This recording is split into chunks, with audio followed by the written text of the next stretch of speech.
हम कुवैत के उस प्रवासी कोटा बिल की बात करेंगे जिसकी वजह से 8 लाख भारतीयों को कुवैत छोड़ना पड़ सकता है। कुवैत की नेशनल असेंबली ने इस बिल के ड्राफ्ट को मंजूरी दे दी है और ये एक बहुत बड़ी खबर है। अगर ये कानून बन गया तो कुवैत में प्रवासियों की संख्या 70% से घटकर 30% रह जाएगी और सबसे बड़ा असर भारतीयों पर पड़ेगा। इस कानून के मुताबिक कुवैत की आबादी में प्रवासी भारतीयों की संख्या घटाकर 15% करने का लक्ष्य रखा गया है।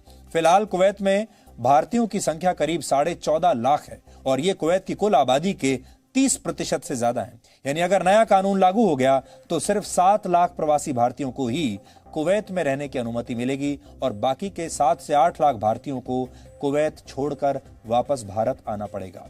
कुवैत सरकार ने देश में प्रवासी नागरिकों की संख्या को कम करने का यह फैसला ऐसे वक्त में लिया है जब कोरोना वायरस का असर कुवैत की अर्थव्यवस्था पर भी पड़ा है। कुवैत की 90% अर्थव्यवस्था मूल रूप से तेल के निर्यात पर निर्भर है और आप तो जानते हैं आजकल तेल का हाल बहुत बुरा है।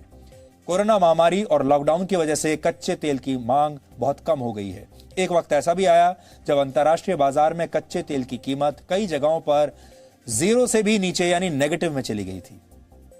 इससे कुवैत की अर्थव्यवस्था को बहुत बड़ा नुकसान हुआ है और तेल से होने वाली कमाई के दम पर ही कुवैत की सरकार अपने नागरिकों को कई तरह की सब्सिडी दिया करती थी, कई तरह की सुविधाएं दिया करती थी। लेकिन अब हालात बदलने लगे हैं।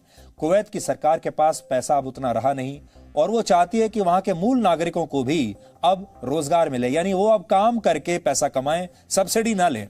और जब कुवैत के नागरिक काम करने लगेंगे तो प्रवासियों को वापस लौटना होगा और यही काम इस बिल के जरिए किया जा रहा है। एक कारण यह भी है कि कोविड-19 की वजह से कुवैती नागरिकों के मन में प्रवासी विरोधी भावनाएं गहरी हो रही हैं। नए कानून के पीछे कुवैत सरकार का मकसद यह है कि कुवैत के स्थानीय नागरिकों को ज्यादा से ज्यादा नौकरियां मिल सके। इस कानून का असर कुवैत में काम करने वाले करीब 33 लाख प्रवासी नागरिकों पर पड़ेगा, लेकिन सबसे ज्यादा असर भारत के लोगों पर ही होने वाला है क्योंकि प्रवासियों में सबसे बड़ी संख्या भारतीयों की ही है। कुवैत में रहने वाले औसतन हर 2 में से 1 प्रवासी भारतीय है, जहां करीब 5.25 लाख भारतीय प्राइवेट सेक्टर में नौकरी करते हैं। 28,000 भारतीय नागरिक सरकारी नौकरियों में वहां पर हैं। कुवैत में काम करने वाले नागरिकों के आश्रितों की संख्या करीब 1,60,000 है। कुवैत के 23 भारतीय स्कूलों में करीब 60,000 भारतीय छात्र पढ़ते हैं।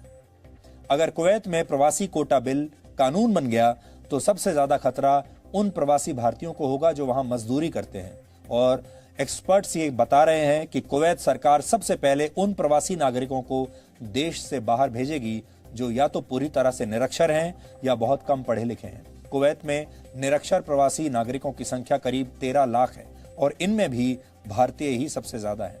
ये वो भारतीय हैं जो बेहतर भविष्य का सपना लेकर कुवैत गए थे। कुवैत में रहने वाले भारतीयों ने वर्ष 2018 में करीब 3,75,000 करोड़ रुपए की रकम अपने अपने घरों में भारत भेजी थी। लेकिन अब कुवैत में इनके भविष्य पर संकट आ गया है। ये वो भारतीय हैं जिन्होंने कुवैत की तरक्की में अपना बहुत योगदान दिया, लेकिन संकट की इस घड़ी में कुवैत की सरकार इनके एहसानों को भूलकर उन्हें वापस भारत भेजना चाहती है, अपने देश से बाहर निकाल देना चाहती है।